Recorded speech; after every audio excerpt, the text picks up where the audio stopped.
Hi everyone, a very good morning to all of you guys. So students, in this video, I'll discuss with you how you have to attempt your English portion of JK Bank Banking Associate exam. इसके बारे में अगर बात करेंगे, already आपको reasoning की video जो है वो मिल चुकी है। बैक टू बैक आपको इंग्लिश मिलेगा, देन आपको इसके बाद मैथमेटिक्स की वीडियो भी मिल जाएगी। तो ये जो स्ट्रेटजी है स्टूडेंट्स, ये मेरी अपनी अपनाई हुई है और मैं अपने बारे में आपको बता दूं। माई सेल्फ शुभम शर्मा, और मैंने रिसेंटली लास्ट ईयर भी IBPS क्लर्क क्लियर किया था। अभी मेरा रिसेंट SBI में सिलेक्शन जो है वो हुआ है, SBI क्लर्क में। ठीक है, तो आपको ये फुल प्रूफ स्ट्रेटजी जो है ये अपनानी है, पेपर में आपने इसका फॉलो करना है।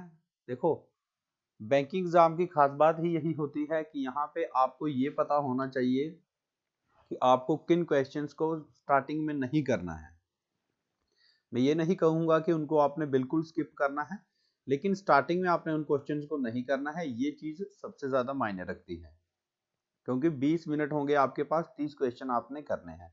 ऑल्दो इंग्लिश में टाइमिंग का इशू नहीं बन रहता, बट स्टिल मैं आपको एक स्ट्रेटजी दे दूंगा कि कैसे आप लोग कर सकते हो। पहले हम लोग एक नजर ले लेते हैं कि एग्जाम में पूछा क्या जाएगा, किन पोर्शंस में से ज्यादा क्वेश्चन आपसे पूछे जाएंगे और क्या क्या क्वेश्चन पूछे जाएंगे।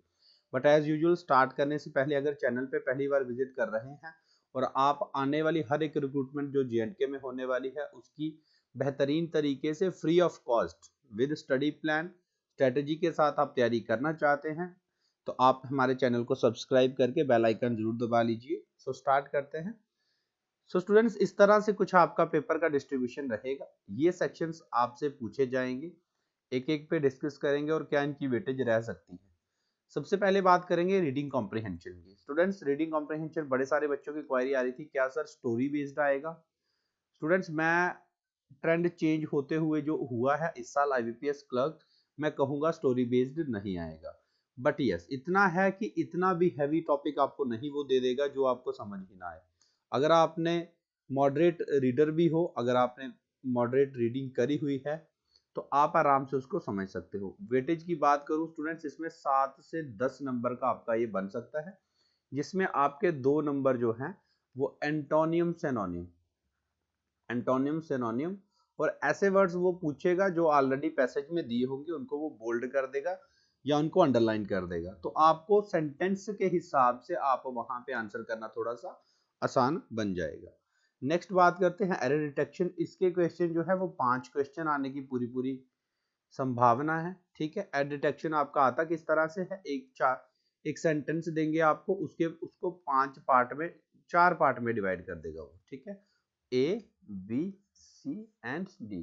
देन आपसे पूछेगा बताओ अगर इन चारों पार्ट में कोई एरर है तो आपने पार्ट नंबर वहां पे मेंशन करना होता है, और अगर कोई भी एरर नहीं है तो आपको बोलेगा कि नो एरर वाला केस। ठीक है, इस तरह से एरर डिटेक्शन के 5 क्वेश्चंस आपके पूछे जाने हैं।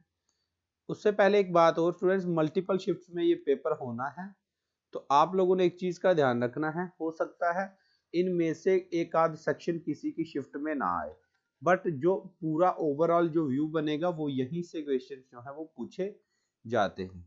तो आप लोगों को ये पता होना चाहिए कि आपको किन सेक्शंस को पहले अटेम्प्ट करना है, किन को बाद में करना है। एरर डिटेक्शन के 5 नंबर आपके आएगा एरर डिटेक्शन। ठीक है, 5 नंबर का आपका एरर डिटेक्शन पूछा जाएगा। उसके बाद आपका रीडिंग कॉम्प्रिहेंशन 7 से 10 नंबर। क्लियर, हम यहाँ लिख देते हैं 5 मार्क्स का होगा ये। देन वर्ड स्वैपिंग ट्रेंडिंग में है, न्यू पैटर्न में है, बड़ी अच्छी क्लास इसको आपके सुमित सर ने आपको करा दी थी। तो जिन बच्चों ने नहीं करी है वो 30 days plan JK bank banking associate का सर्च करेंगे, उसमें एक पहली वीडियो मेरे ख्याल से यही मिलेगी आपको। ठीक है, तो 5 क्वेश्चन इसके आने हैं। आते कैसे हैं, एक स्टेटमेंट देंगे आपको, वहां पे 4 वर्ड्स को वो आपको दे देगा ABCD करके, और आपने देखना होता है क्या वो ग्रामेटिकली सही है, कंटेक्चुअली अगर सही है तो ठीक है, आपने आंसर लिखना है। नो स्वैपिंग रिक्वायर्ड, अगर कोई स्वैप हो रहा हो, उनका मतलब आगे पीछे दिया हो, तो ए को अगर सी से स्वैप कर सको तो वो आपने करना होता है अकॉर्डिंग टू ऑप्शंस, उनको आपने मार्क करना होता है। सर ने आपको अच्छे से पढ़ाया हुआ है।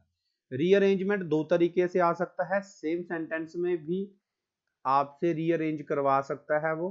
सेकंड, आपको 5 जो 6 लाइन की एक पैराग्राफ दे देगा, आपने उनको रीअरेंज करना होता है। इसमें हर एक क्वेश्चन 1 नंबर का होता है। अगर ये आएगा तो एक बार अरेंजमेंट बनाना है, 5 क्वेश्चन उस पे पूछे जाते हैं। तो ओवरऑल वेटेज की अगर बात करें, इसको मैं 7 नंबर रखता हूँ, इसको 5, ये अगर आया तो 5 में, ये आया तो 5। देन आपका आता है क्लोज टेस्ट। क्लोज टेस्ट इस पूरे सेक्शन में सबसे इजी माना जाता है। ये आपका कहीं ना कहीं स्टोरी से थोड़ा सा इसका लेवल ऊपर होता है, जिसमें आपको फिल इन द ब्लैंक्स दे देगा। वेटेज की बात करें तो 5 से 7 नंबर की वेटेज इसकी रहती है। देन आपका फ्रेज रिप्लेसमेंट आता है।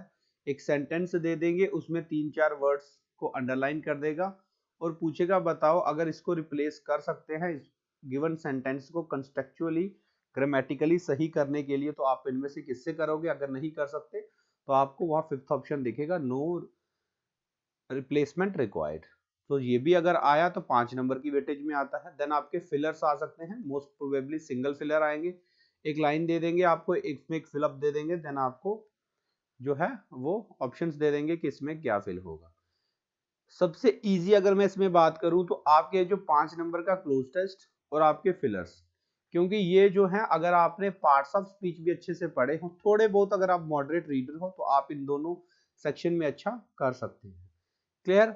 अब बात आती है कि सर पहले किसको अटेम्प्ट करें, किसको बाद में अटेम्प्ट करें। वो बात अब आपके ऊपर मैं छोड़ देता हूं। अगर आपका रीडिंग स्किल ज्यादा अच्छा है आपकी ग्रामर से, रीडिंग स्किल में आपकी वोकैब भी आ जाती है, आपको बड़े सारे वर्ड्स के मीनिंग पता है, तो आप पहले आरसी को टारगेट कर सकते हैं, क्लोज टेस्ट को टारगेट कर सकते हैं, रीअरेंजमेंट को टारगेट कर सकते हैं। बट अगर आपने मॉक में इन सेक्शन में आप पीछे रहते हो, तो आप अगर ग्रामर में अच्छे हो, अच्छे खासे रूल्स आपको आते हैं, आपको पता चल जाता है रीड करते हुए कि यार यहाँ पे कुछ ना कुछ फंस रहा है, ये गलती लग रही है, तो आप error detection, word swapping, phrase replacement और यस, ये तीनों सेक्शन आप पहले टारगेट कर सकते हैं। बाकी क्लोज टेस्ट के 5 क्वेश्चन आएंगे, आपने 5 के 5 करने ही करने हैं, ठीक है, क्योंकि आसान होते हैं। अगर 5 करोगे आप पूरे, तो कम से कम 4 आपके ठीक होंगे ही होंगे, ठीक है। अगर आप मॉडरेट रीडर भी हो, सिंगल फिलर पूरे करने हैं 5 के 5। आरसी में ध्यान रखना, कई बार वो क्वेश्चन का थीम पूछ लेता है, कई बार वो ऑथर की टोन पूछ लेता है। अगर आपको वो चीजें नहीं पता होंगी तो आप उसको अटेम्प्ट नहीं करेंगे, फालतू में अपना 0.25 नंबर नहीं गवाएंगे। बात बड़े ध्यान से समझ लेना, क्या चीज करनी है इससे ज्यादा आपको ये पता होना चाहिए क्या चीज नहीं करनी है। आपको अपनी वीकनेसेस और अपने स्ट्रॉन्ग पॉइंट का पता है, स्ट्रेंथ का पता है। जो बच्चे मॉक में इंग्लिश में 20 के आसपास नंबर ला रहे हैं, वो 30 के 30 क्वेश्चंस बना सकते हैं, कोई दिक्कत नहीं है। बट जो बच्चे लैग कर रहे हैं, जो 15 तक ही पहुंच पा रहे हैं या 14 या 12 नंबर ला रहे हैं, वो थोड़ा सा सिलेक्टिव होकर चीजों को करें, ताकि एक्यूरेसी आपकी मेंटेन रहे। ऐसा ना हो आप रीजनिंग मैथ्स में इतना अच्छा कराएं और इंग्लिश का आपका सेक्शनल कट ऑफ ही क्लियर ना हो। सेक्शनल कट ऑफ अभी के लिए आप मान के चलिए इससे कम ही जाएगा, आप मान के चलिए 10 नंबर, कि आपको किसी तरह से इंग्लिश में से 10 नंबर निकालने ही निकालने। ये उनके लिए जिनकी इंग्लिश वीक है, जिनकी अच्छी है वो पूरा अच्छे से कर सकते हैं। Clear. So this is the overall view. आपने इस तरह से इंग्लिश को अटेम्प्ट करना है, मैंने बता दी। जिनके रीडिंग स्किल्स अच्छे हैं वो पहले आरसी को टारगेट करें, रीअरेंजमेंट को करें, क्लोज टेस्ट को करें और फिलर्स को करें। देन ग्रामर जिनकी अच्छी है, क्योंकि बड़े सारे बच्चे मैंने देखे हैं उनके आरसीज गलत हो जाते हैं क्लोज टेस्ट, बट वो error detection, word swapping, rearrangement में काफी अच्छे होते हैं। Clear. so this is the whole strategy for English section. So students, work hard with smart strategy। ये मैंने खुद के लिए भी कोट रखा हुआ है। एवरी डे मॉर्निंग जब मैं उठता हूँ तो मैं एक बार इस चीज को पढ़ भी लेता हूँ और एक अपनी नोटबुक पे लिख भी लेता हूँ, ठीक है, क्योंकि इससे मुझे पूरे दिन का अपना याद रहता है कि मुझे हार्ड वर्क करना है आज के सिनेरियो में, बट किसके साथ, स्मार्ट स्ट्रेटेजी के साथ, कि मैं फालतू चीजों में अपना टाइम डिवोट ना करूं। जो आज से मैं 2 साल पहले ये स्ट्रेटेजी नहीं फॉलो कर पा रहा था, बट ये स्ट्रेटेजी फॉलो करने के बाद 6 मंथ में मैंने एसबीआई क्लर्क का जो एग्जाम है वो निकाल ली है।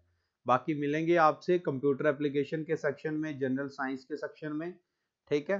बाकी टीचर्स के साथ मैं भी रहूंगा उस कोर्स में आपको हेल्प करने के लिए, जो आपका फाइनेंस अकाउंट असिस्टेंट की पोस्ट आई है या फिर वेरियस जेकेएसएसबी की पोस्ट इसमें आई है। अब उसमें एक चीज और इंट्रोड्यूस हो गई है, आपको सर ने इंटीमेट कर भी दिया था, मेंटल एबिलिटी, ठीक है। तो उसमें 7 से 8 टॉपिक है, वो भी आपके आराम से हम लोग कवर कर देंगे। Thank you so much guys, God bless you all, work hard until you get the success. Thank you so much.